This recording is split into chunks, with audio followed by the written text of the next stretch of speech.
Greetings, everybody. I am gonna undo a couple of packages that I got. How much? What the heck was that? Oh, some wind chimes fell from somewhere. I think that must have been my earring that fell.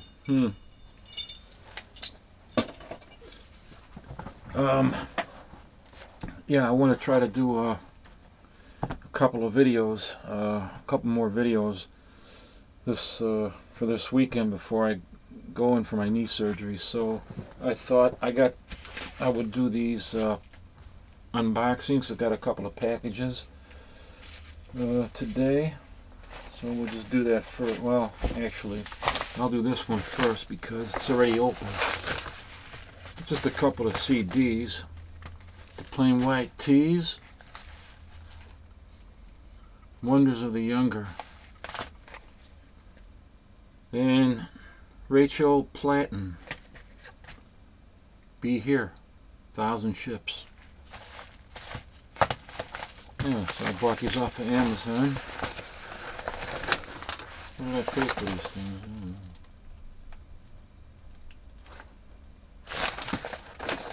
$15 for the two of them. So that's that. Now I got this from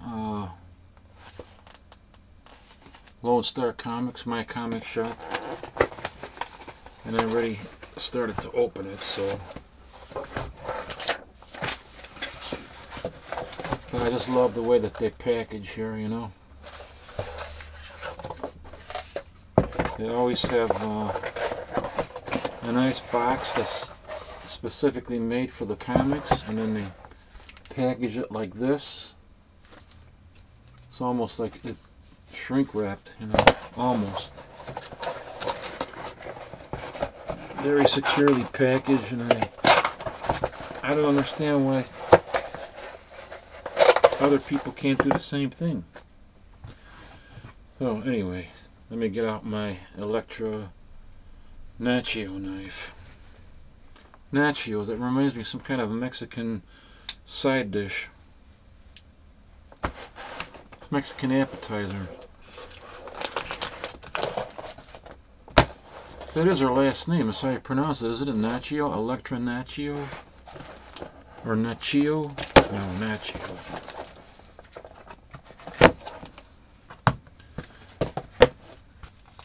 Alright, well, oh man, they really got this. See, and they got it packaged here again, very nicely, protected by this. Then in that nice box. So now I gotta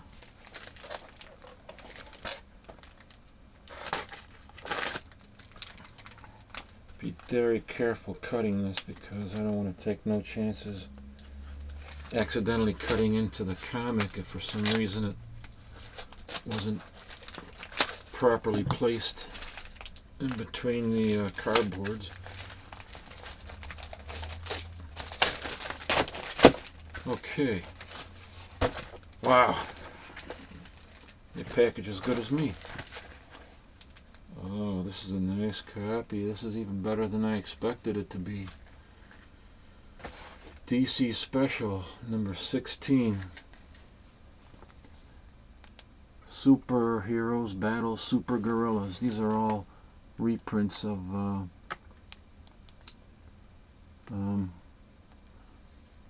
previously released publications, including, this is Wonder Woman number 170, I think, and I have this one. I got that. I think Kirsten Bromstar might also have this. I'm not sure. I have another copy of this, but it's a much lower grade, and I saw this and put in a minimum bid, and nobody bid on it, and I won it. So that was kind of nice. Super Gorillas. Nice change of pace stories. And there's another one, another package I got.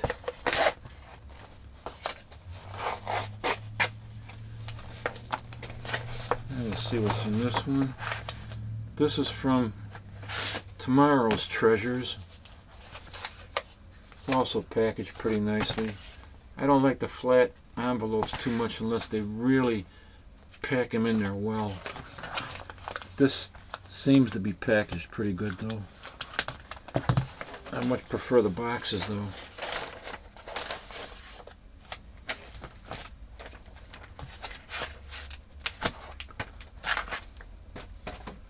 Oh yeah, this looks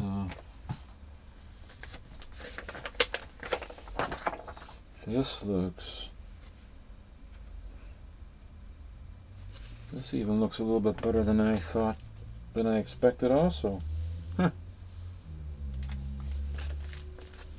This is a Strange Fantasy. This should be number 13, I think.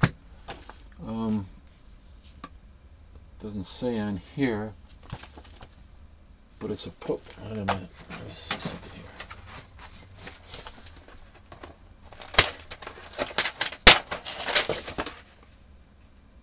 No. Yeah, number 13. Number 13, and this is the last issue in the series. I forgot the year. Let me take this thing out of the plastic here. Because I'm going to read. Oh, it doesn't even have a backer board in there. That's not right. Wow. From 1954, and pretty nice condition. Nice copy, nice pages, off-white. It's a bondage cover, obviously. These were banned the following year. This is 54, and by 1955 they were banned, these kind of covers.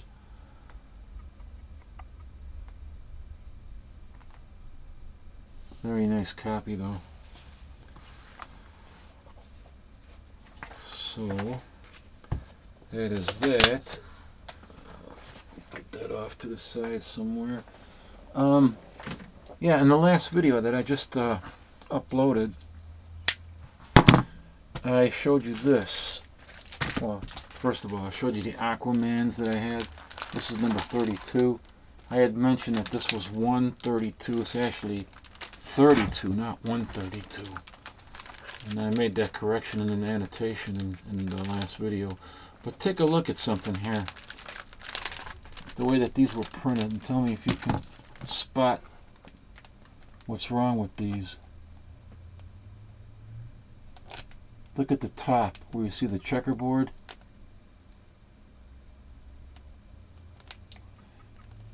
It's cut off on this. In this comic, the checkerboard is cut off at the top. But if you look at the bottom, and this one where the and this one where the checkerboard is not cut off, the clock on the bottom, it's partially, the numbers 7, 6, and 5 are partially cut off, trimmed away. And on this one, where the checkerboards are missing at the top, the numbers are clearly there on the clock. So that's kind of odd, because I wonder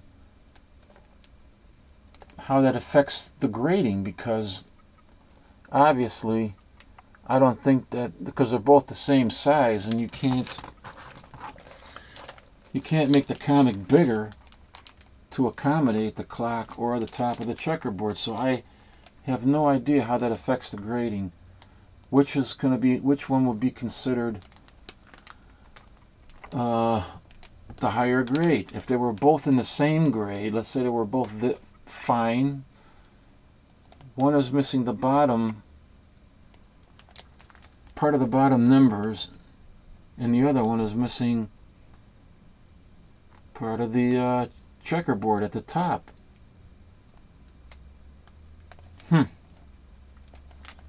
apparently somebody, when they put this cover together, they couldn't fit it all. They fit too much on there, and they weren't able to. The printer wasn't able to get it all. And the engraving plate, you know, the whole thing. So I don't know. Kind of bizarre. Didn't notice that before. Oh, and then I also showed you this in the last video, Strange Adventures number 161. And there was an episode of The Twilight Zone that this reminded me of. And I couldn't think of the episode, and this is it. Right back here, it's called, right over there, The Midnight Sun. And that's where she wakes up after she's been sleeping. She's been having dreams or nightmares, and she's had a fever, and she was really burning up, and then she wakes up, and in her dreams, you know, the sun kept getting closer. The earth is out of orbit, and the sun kept getting closer and closer, or the earth kept getting closer to the sun. And then she finally wakes up and realizes it was all just a bad dream, and she's relieved at that. But then she finds out that just the opposite is occurring, that the earth is actually moving further away, or the sun is moving further away from the earth, and everything's starting to get colder, and they're all gonna freeze to death. And in this comic cover, it has a combination of both those ideas. It's got frost and heat all at the same time. It's kind of bizarre, but I like that cover. Anyway, but that's that. Also, a while ago, oh heck, about 3 weeks ago or so, Doc and Howlett put up a video in which he titled it, he gave her the title Blab, Blab, Blabbity Blab. And I mentioned to him, hey, there's a comic digest in the form of the Comics Journal. You know, it's sort of like the Comics Journal, but in a digest form that used to be out long back in the, I think the mid-'80s, and it was called Blab.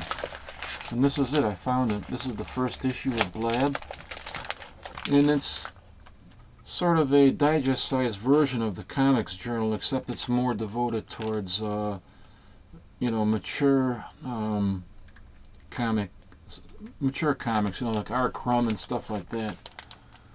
But that's number 1. There's number 2, number 3, and number 4. There were some other issues too, but I don't have those. But yeah, these go for quite a bit of money. Like, sorry, these go for like $50 or something a piece. I thought that was interesting. We titled this video Blab, Blab, Blab, and I had these here. Also, I recently picked up this, Summer Fun from 1966. I already have a copy of this, but it's in pretty bad shape. I've been wanting to get one that's in better shape, but they're so damn hard to find in higher grade. Because, I mean, they're out there, but you can't find them in higher grade because I guess the kids, they all filled in the puzzles, and they drew inside, and crayon marks, because there were games inside there that you can play, and just hard to find. And I like the Atomic Mouse stories. Kind of cool.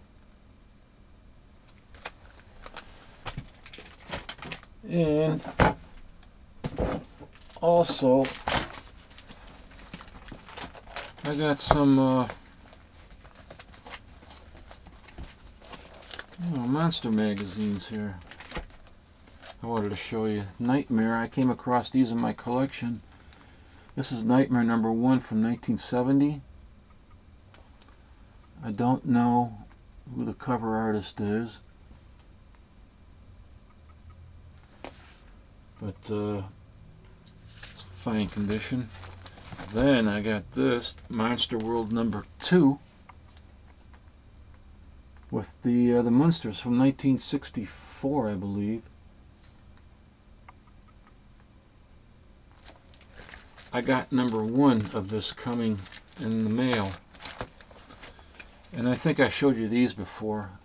I was inspired by these from a video that I seen Kirsten Bromstar upload, you know, I think a year ago.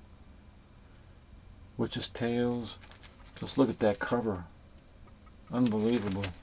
I don't even know if you'd be able to get away with making those covers today. I don't know if anybody would carry them. Weird. This is from 1970 also. Then I got the very first issue of the Castle of Frankenstein, 1965.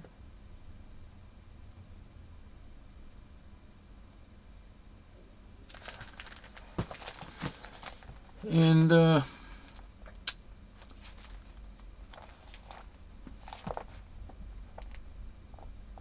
back, I think in the early 2000s, IDW came out with a magazine called Doomed. And it was just a horror anthology magazine. I don't know how many issues it lasted, but this is number 1. And this is the variant, also number 1. And there's a lot of basically unknown artists, or at least they're unknown to me. You know, wasn't that familiar with them. But was some decent stories, and a couple of stories in there that had actually pretty good art. But it's defunct. All these magazines are defunct. And yeah. Oh, let's see here. I'll show you these later. I gotta get upstairs. My wife's making a pizza. Hey, what's that? Yeah. So I just wanted to get that out of the way. I'll probably upload another video tomorrow, and because I got some more stuff I wanted to show you, but I'm not going to have all the time to do it. It needs a little bit more time than I have in this video. So that's about that. And